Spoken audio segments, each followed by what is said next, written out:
Dear friends, welcome to our channel let's make them easy. আলোচনা করছি masters final ইয়ারের সিলেবাসভুক্ত বিখ্যাত একটা কবিতা ফায়ার অ্যান্ড আইস নিয়ে, written by American poet Robert Frost. কবিতাটি পাবলিশড হয় প্রথম বিশ্বযুদ্ধের পর 1920 সালে।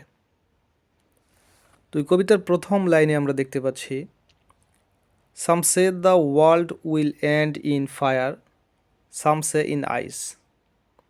কিছু লোক বলে এই পৃথিবীটা ধ্বংস হবে বা শেষ হবে ফায়ার দিয়ে, এবং কিছু লোক বলছে আইস দিয়ে।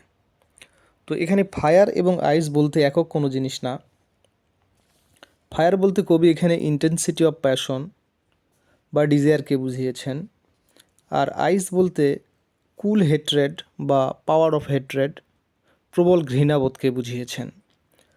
অর্থাৎ ইন্টেন্সিটি অফ প্যাশন বলতে প্রবল আকাঙ্ক্ষা, বেপরোয়া আবেগ, অনুভূতি বা কোনো কিছু পাওয়ার অদম্য আকাঙ্ক্ষা, এই কয়েকটা ওয়ার্ডকেই বা এই কয়েকটি শব্দগুলোকেই একত্রিত কবি ফায়ার হিসেবে কল্পনা করেছেন, এবং আইস বলতে প্রবল ঘৃণাবোধকে উল্লেখ করেছেন। সুতরাং এখানে বোঝাতে চাচ্ছি ফায়ার এবং আইস একক কোনো জিনিস নয়। From what I have taste of desire I hold with those who favour fire. কবি বলছে, ফায়ারকে পরীক্ষা করে আমি পেয়েছি, এবং এটা থেকে আমি বুঝেছি যে যারা আগুনের পক্ষে রয়েছে বা ফায়ারের পক্ষে রয়েছে, যে পৃথিবীটা ধ্বংস হবে ফায়ার দ্বারা, আমিও তাদের পক্ষেই, এবং আমি পরীক্ষা করে এটাই পেয়েছি। But if it had to parish twice, বলছে কিন্তু যদি এই পৃথিবীটা দুইবারে ধ্বংস হয়, I think I know enough of it, তাহলে আমি জানি যে ঘৃণা সম্পর্কে আমার যথেষ্ট ধারণা রয়েছে যে ঘৃণার দ্বারাই ধ্বংস হবে। To say that for destruction ice is also great and would suffice. Is also great মানে এটাই বড় বা এটাই যথেষ্ট। এখানে উড সাফিস, এটা তো যথেষ্ট বা পর্যাপ্ত, এই কথাগুলোই বুঝছেন বা বুঝাচ্ছেন। তো এই কবি বলছেন যে পৃথিবী যদি দুইবারে ধ্বংস হয়, তাহলে ঘৃণার প্রাবল্য সম্পর্কে আমি যথার্থ জানি, বা ঘৃণারও যে একটা শক্তি রয়েছে এটা সম্পর্কে আমি জানি, এবং এটা একটা রাষ্ট্রকে বা একটা দেশকে, পুরো ওয়ার্ল্ডকে ধ্বংস করতে যথেষ্ট। সুতরাং এখানে ফায়ার এবং আইস দুটাই ডিস্ট্রাকটিভ এলিমেন্ট হিসেবে কবি উল্লেখ করেছেন। এই কবিতায় ফায়ার ও আইস ভিন্ন দুটি জিনিস, কিন্তু কবি মেটাফিজিক্যাল ওয়েতে ইকুয়াল পাওয়ারফুল বা সমান শক্তিশালী হিসাবে এটাকে কল্পনা করেছেন বা তুলে ধরেছেন, যেগুলো পৃথিবীকে ধ্বংস করতে যথেষ্ট পারদর্শী। কবি পৃথিবী ধ্বংসের ব্যাপারে সায়েন্টিফিক কোনো আলোচনা করেননি বা বিজ্ঞানভিত্তিক কোনো ব্যাখ্যা বিশ্লেষণ করেননি, বরং সাইকোলজিক্যাল ওয়েতে পৃথিবী ধ্বংসের কারণ ব্যাখ্যা করেছেন। ফায়ার এবং আইসকে সিম্বলাইজ করেছেন ডিস্ট্রাকটিভ এলিমেন্ট হিসাবে বা ডিস্ট্রাকটিভ অবজেক্ট হিসাবে, যেগুলোর দ্বারাই পৃথিবী ধ্বংস হবে এবং যেগুলো ধ্বংসের প্রতীক। ফায়ারকে পোয়েট সিম্বলাইজিং করেছেন intensity of passion or desire, যা দ্বারা প্রবল আকাঙ্ক্ষা, বেপরোয়া আবেগ, অনুভূতি, কোনো কিছু পাওয়ার অদম্য আকাঙ্ক্ষা, এগুলোকেই বুঝাচ্ছেন, যা মানুষকে অনেক ফিরোসিয়াস করে তোলে, হিংস্র করে তোলে, বেপরোয়া করে তোলে।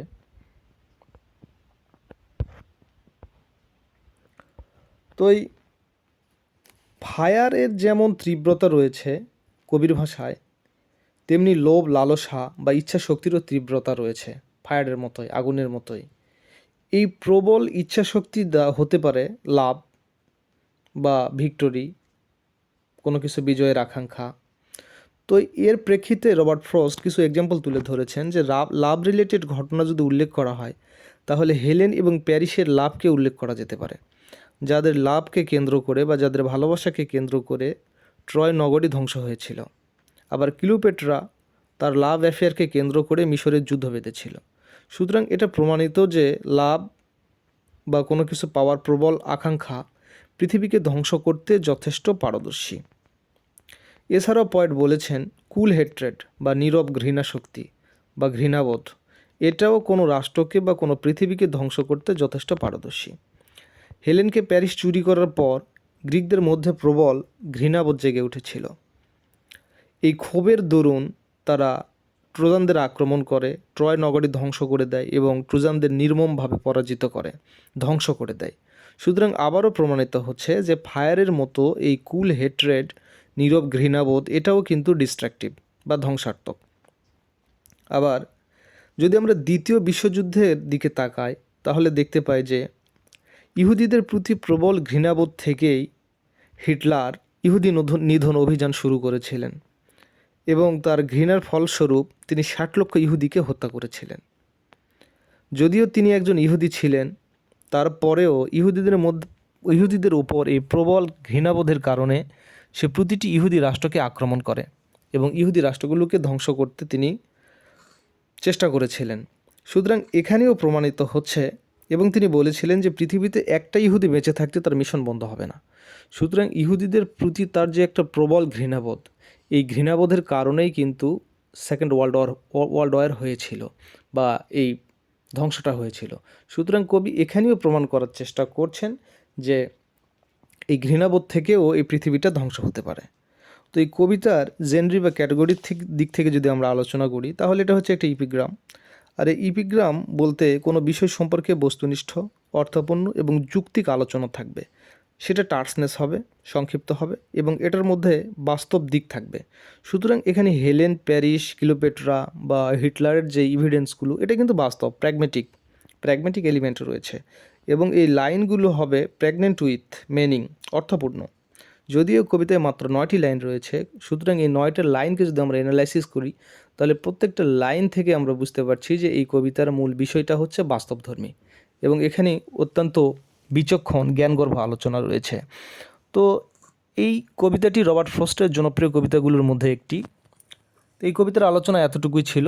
আলোচনা শেষে আমরা বুঝতে পারলাম যে ফায়ার এবং আইস একক কোনো জিনিস নয়। ফায়ার বলতে এখানে কবি লোভ, লালসা, আকাঙ্ক্ষা, প্রেম, ভালোবাসাকে বুঝিয়েছেন। অন্যদিকে আইস বলতে হেট্রেড বা ঘৃণাবোধকে বুঝিয়েছেন, যে এই দুটাই ইকুয়াল পাওয়ারফুল বা সমান শক্তিশালী কোনো পৃথিবী বা রাষ্ট্রকে ধ্বংস করার জন্য, এবং বিভিন্ন উদাহরণের মাধ্যমে এটা আমরা বুঝতে পেরেছি। তো এটাই ছিল আলোচ্য কবিতার মূল বিষয়বস্তু। আশা করি লেসনটা বুঝতে পেরেছেন। যদি লেসনটা ভালো লেগে যায় অবশ্যই চ্যানেলটাকে সাবস্ক্রাইব করবেন। ধন্যবাদ সবাইকে সাথে থাকার জন্য।